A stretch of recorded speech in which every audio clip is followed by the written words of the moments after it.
What's up? It's Purple Yeti, back again for another week. I am the Purple Yeti, got my ridiculous moniker. I am rocking out, I guess, for what you would call take two of this tasty technical wonder that is recording webcasts, I guess is what you would call it. I have my awesome Blossom shirt here, Kansas State, even though they didn't play this week. Drinking some Big Red Zero because I like to taste the bubble gum without actually having to chew. Hey, I watched some football. So, like, last weekend was all ACL, this weekend I get to watch football. And that's exactly what I did. Although, since Kansas State didn't play, I was kind of in and out the whole day, running errands and stuff like that. So maybe I wasn't as truly dedicated, but I'm back. I watched some ball. What I'd watch? A little bit of Big 12 and some other interesting contests. So, let's talk about it. Start with the Big 12. In the gym, I ended up watching a little bit of TCU and Oklahoma State. And man, TCU is a second half team, but too many turnovers. Yeah, they got the K-State bug. You know, maybe it's because Ron Boykin had the K-State tat on his arm. At any rate, they got close. They were within a score late in the fourth quarter, but just kind of blew up from there. So, Oklahoma State back on track-ish. TCU, get their quarterback situation figured out. They'll have to find somebody to run the show next year. Yeah, so the other game was Kansas showing up for like half a quarter and actually taking a 2-score lead on Oklahoma of all sorts. Granted, it was in Lawrence, but they just took over from where Texas left off and just ran it down their throat. Oklahoma finally woke up, though, and then turned the tables. They didn't beat the spread, but they beat them handily. So Oklahoma's back on track now. So congrats to those guys. Baylor took Iowa State to the woodshed. It was 71-7. Baylor's for real, and we'll get to that in a second. But what can I say? Iowa State's got a down year this year. Even though Paul Rhodes is probably still so proud of them, they're not that difficult. Or at least they didn't take the game plan that Billy Snyder cooked up last week against Baylor, which is a shame because Kansas State, actually made it competitive. So we'll see what Baylor does here in the future. The last game was Texas Tech going to West Virginia. It was kind of scary at first. It was probably the most exciting game of the weekend, Big 12 was. Texas Tech's got walk-on quarterbacks scoring left and right. West Virginia woke up offensively, decided to compete, although it could be Texas Tech's defense too. Who knows? It was in Morgantown as well, so Texas Tech had to go way on the road. But they came through at the end and they won handily. I mean, it was close for a while and ended up being pretty exciting. And hey, both Baylor and Texas Tech is undefeated. More on that in a second. So the other games I watched some ACC action. Watched Florida State head to Clemson, and man, was that a beatdown. Florida State, I guess, is legit this year, and they showed it last night. Whew, man. So Clemson's not in the national title scene, but Florida State very well could be. I watched a little bit of USC and Notre Dame, and just because it was on. And there was nothing else Big 12-wise to watch, so I watched some of that. That was more competitive, but Notre Dame came out on top at the end. The big games over the weekend that I watched were SEC games. Missouri in Columbia thumped Florida. I knew if you read my pick it and stick it. I knew that Missouri had a chance, and I think I went with them because their offense is massive, even with a backup. And Florida had no offense. They have no offense. So even when even if Florida's defense was a little slightly above, although Missouri was pressuring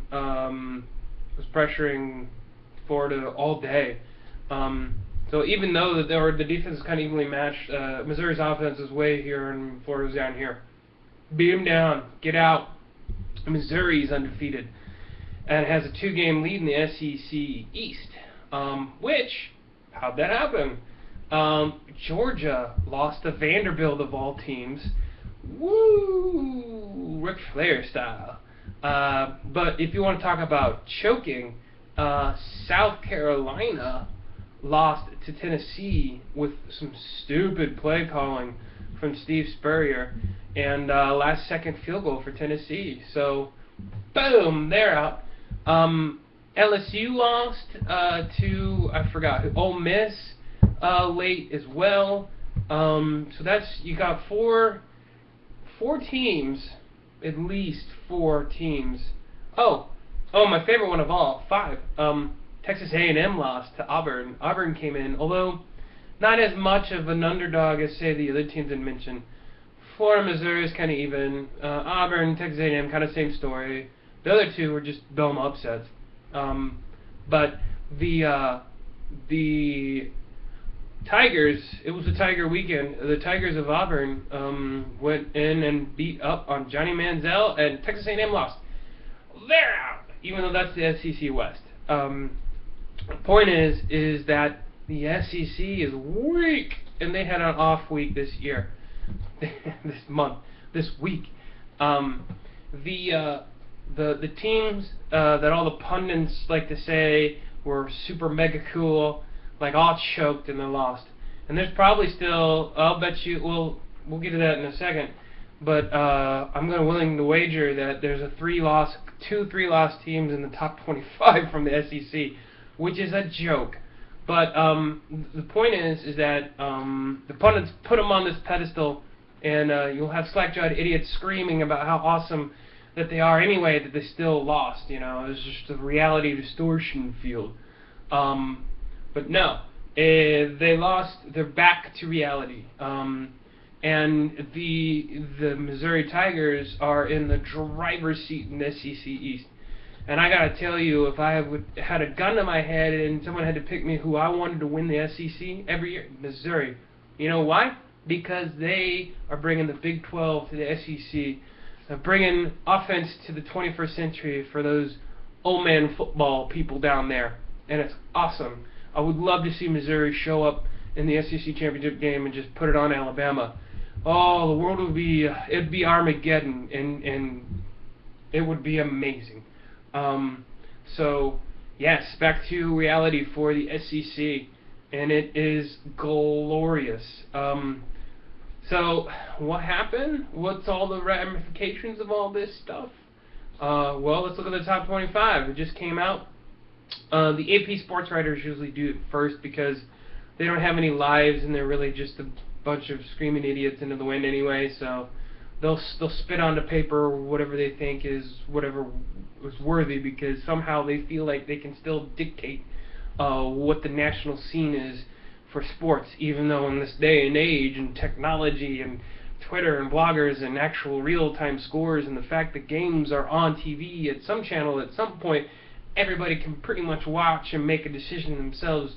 These knuckleheads fall onto the sword of trying to be controversial and outspoken and trying to dictate or influence the best that they can, because, I mean, what do they get to do? They get to sit around and watch football all year and write about it.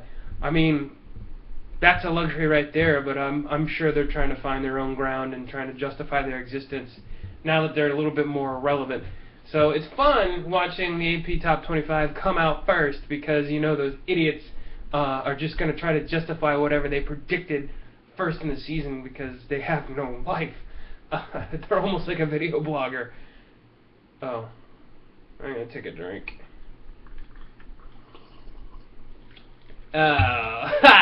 At any rate, let's look at the top 10, because that's the most important thing that I'm going to talk about right now.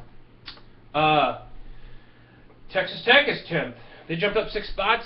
Baylor is 6. They jumped up 6 spots. And there's only 2 SEC teams in the top 10. Yes, at the beginning of the year, not a team from the Big 12 was ranked in the top 25. But now you see 2, and you see 2 undefeated teams, and you see a chance that maybe just a small chance that someone from the Big 12 could run the table, insert themselves into the BCS title, the final BCS title competition.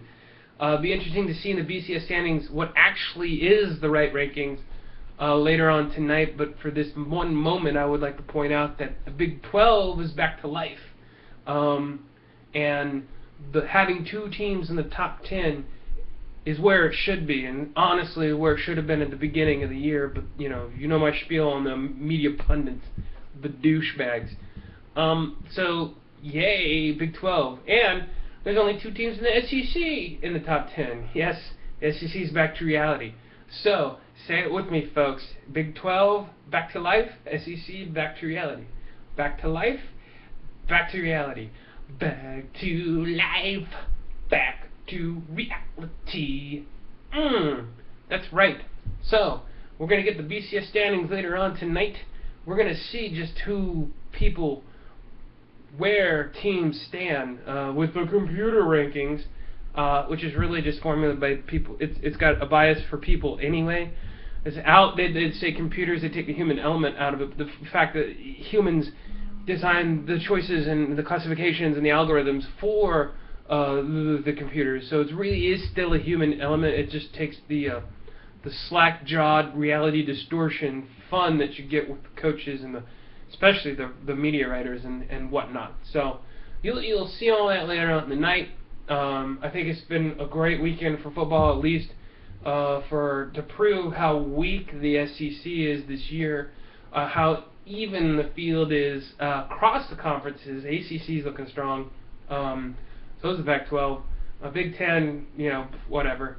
But it also points out, hey, the Big 12, there's still some people around there that can probably run the table and get inserted in the conversation. So it was a great weekend. And with that, watch for some feeding stuff, some pick stuff. And then next week we'll be watching more football and be back here next Sunday. So until then, see ya.